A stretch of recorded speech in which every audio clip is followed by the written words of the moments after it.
Hello friends, एक topic discuss कर रहे हैं। डोमेन एंड रेंज निकालना है मुझे इस question under root of 9 minus x square का। ये डोमेन एंड रेंज का एक बहुत ही शानदार क्वेश्चन है जिसमें बहुत सारा कंसेप्ट छुपा हुआ है। अगर आप उस कंसेप्ट को जानते हो, बेसिक्स को जानते हो, तो ये क्वेश्चन सॉल्व करना आसान है। और ये 11th क्लास के एग्जाम में आता है, एटलीस्ट 4 मार्क्स का क्वेश्चन।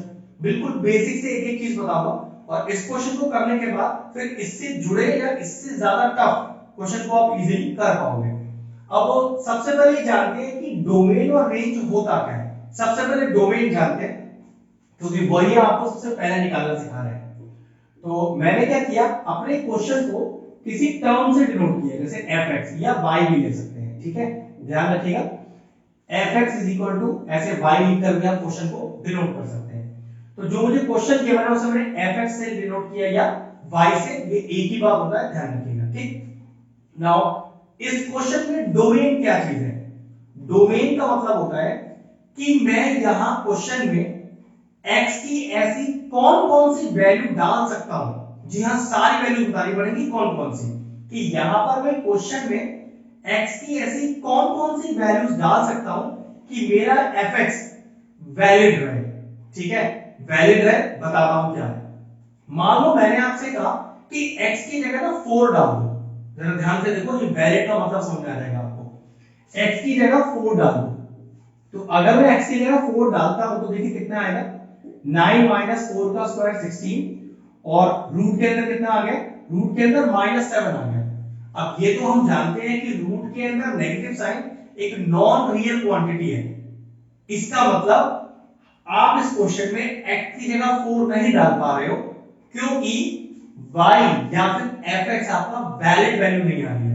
वैलिड का मतलब रियल वैल्यू। क्लियर हो गया? डोमेन का मतलब होता है x की यहां पर ऐसी कौन कौन सी वैल्यू पुट करो कि y आपका हमेशा रियल रहे, y कभी भी इनवैलिड या नॉन रियल ना हो जाए। क्लियर हो गया? डोमेन का मतलब क्या होता है, ऐसी x की वैल्यू मैं पुट करूं क्वेश्चन में कि y हमेशा एक रियल क्वांटिटी है, एक नॉन रियल आंसर ना आ जाए। नॉन रियल का मतलब होता है अंडर रूट के अंदर नेगेटिव क्वांटिटी नहीं आनी चाहिए, उसी को नॉन रियल बोलते हैं हम। ठीक, तो फिर किस तरह से क्वेश्चन को स्टार्ट करें, मुझे कैसे पता चलेगा कि यहां कौन सी वैल्यू पुट करनी है? तो एक लॉजिक समझिए, अगर कोई नंबर आपको दिया हो, कोई फंक्शन आपको दिया हो जो रूट के अंदर हो, तो सोच के देखो, क्या रूट के अंदर जीरो आ सकता है? हाँ, रूट के अंदर जीरो आएगा तो वो जीरो ही कहलाएगा, और जीरो एक वैलिड वैल्यू है, या कह सकते हैं जीरो एक रियल नंबर है, तो करेक्ट जीरो आ सकता है। अगर मैं कहूं किसी तरह का पॉजिटिव, हाँ, रूट के अंदर किसी तरह का पॉजिटिव नंबर भी आ सकता है क्योंकि पॉजिटिव का रूट पॉजिटिव ही होता है। ठीक है, लेकिन अगर बात करूं कि रूट के अंदर नेगेटिव, तो मैंने बताया था कि रूट के अंदर नेगेटिव, तो यहां पर कैसा हो गया, नॉन रियल क्वांटिटी।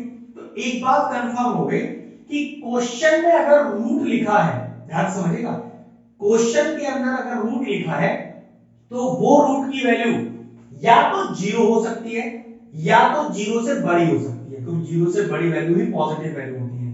बात समझ में आ गया?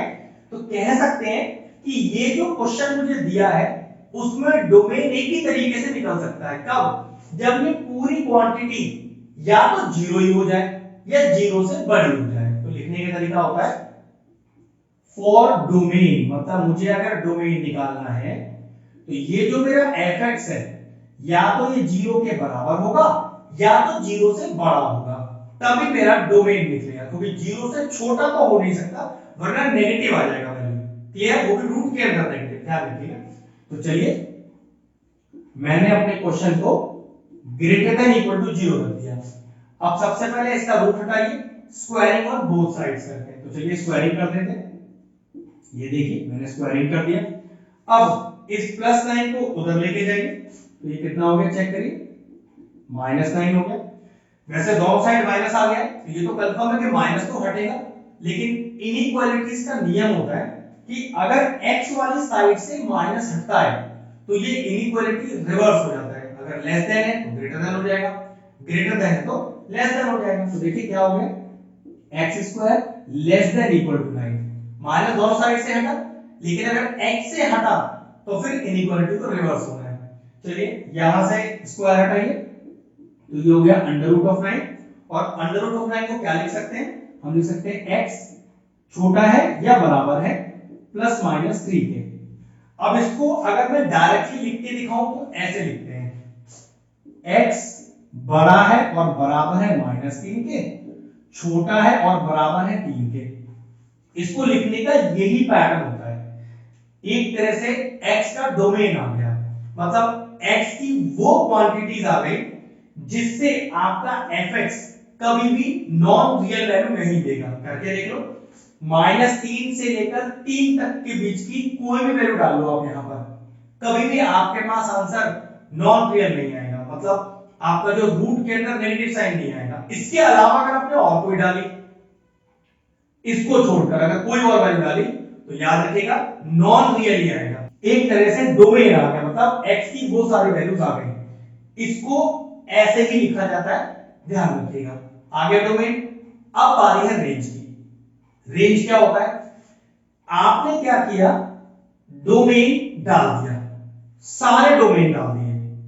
सारे डोमेन डालने पर fx कैसा आ रहा है, y कैसा आ रहा है, y की वैल्यू को रेंज बोलते हैं। फिर समझिए, जब आपने अपनी x की वो वैलिड वाली वैल्यूज पुट कर दी और सारी पुट करी, तो सारी x की वैल्यू पुट करने पर ये जो fx है, ये जो y आपने लेट लिया था, ये कितना आया सारी वैल्यूज पर, उसी को रेंज बोलते हैं।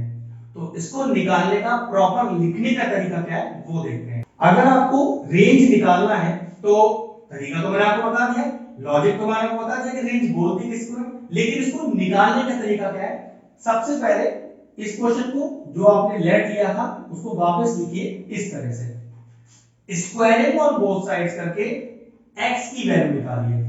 जैसे यहां पर आपके पास y की वैल्यू थी तो आपने x का डोमेन निकाल दिया, इसी तरह से अब आप x की वैल्यू निकालिए y के टर्म्स में और y का रेंज निकालिए, मतलब y कहां से कहां तक लाई करेगा जब आपने अपना वैलिड x पुट किया है। ठीक, देखिए स्क्वायरिंग ऑन बोथ साइड्स कीजिए, ध्यान से देखिए। अब x को एक तरफ कर लीजिए, y को एक तरफ कर लीजिए और यहां से x का वैल्यू निकाल लीजिए इस तरह से। याद रखिएगा, जब भी रेंज निकालना होगा तो आपको x का वैल्यू निकालना होगा y के टर्म्स में। अब यहां y का वो रेंज आ जाएगा, इस तरह का कुछ आ जाएगा, जिससे ये पता चल जाएगा कि ये सारी वैल्यू पुट की होंगी जब आपने, तो y कहां से कहां तक लाई होगा, जिसको आप रेंज बोलते हो। डोमेन x की वैल्यूज को बोलते हैं, रेंज y की वैल्यूज को बोलते हैं जब x पुट कर दिया जाता है। ठीक है, चलिए नियम तो यहां पर वही रखना है, रूट के अंदर की वैल्यूज या तो 0 हो सकती है या तो 0 से बड़ी हो सकती है। तो कैसे लिखूं, फॉर रेंज क्या होगा, ये जो x है मतलब ये जो पार्ट है पूरा, या तो 0 के बराबर होगा या तो 0 से बड़ा होगा। ध्यान रखिएगा, ये 0 से बराबर 0 से बड़ा हम इसलिए लिख रहे हैं क्योंकि हमारे पास वैल्यू रूट के अंदर है। मान लीजिए क्वेश्चन रूट वाला नहीं होता तो ये जो मैंने एक्सप्रेशन डाला है ये फिर चेंज हो जाता। ठीक है, चलिए तो under root of 9 minus y square greater than equal to 0। चलिए स्क्वायरिंग ऑन बोथ साइड्स कीजिए, कितना आएगा 9 minus y square greater than equal to 0। 9 को वापस उधर लेके जाइए, तो minus of y square greater than equal to -9। अब दोनों साइड माइनस है तो माइनस तो हटेगा ही हटेगा, लेकिन अभी मैंने बताया था कि जब इस वेरिएबल वाली साइड से माइनस हटता है तो इनइक्वालिटी रिवर्स हो जाती है। चलिए तो ये कितना हो गया, y square less than equal to 9।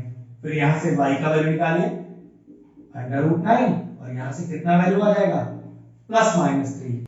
अब इसके बाद का स्टेप बिल्कुल वही कि y का वैल्यू बड़ा है बराबर है -3 से और छोटा है बराबर है 3 से।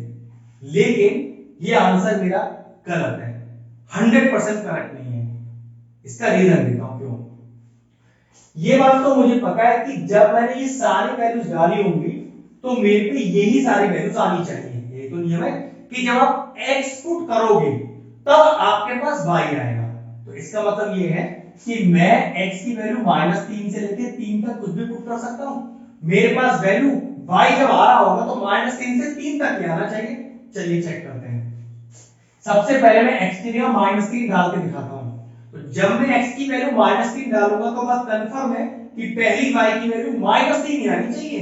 यही तो नियम है कि x डालने पर जो y आएगा, x की पहली वैल्यू क्या है -3, तो पक्की बात है y की पहली वैल्यू -3 आनी चाहिए, तो वही तो हमारा रेंज है y का। चेक कर लेते हैं, x की वैल्यू -3 डालते हैं क्वेश्चन में, तो y is equal to under root of 9 minus x की जगह -3 डालिए, कितना आएगा चेक करिए, 9 माइनस -3 का स्क्वायर इज 9, 9 माइनस 9 इज 0, तो y का वैल्यू कितना आ गया। तो क्वेश्चन तो ये कह रहा है कि जब आपने अपनी x की वैल्यू -3 डाली, उससे y पहला क्या आया, 0 आया, जबकि मेरे क्वेश्चन को सॉल्व करके y का वैल्यू तो -3 आया था।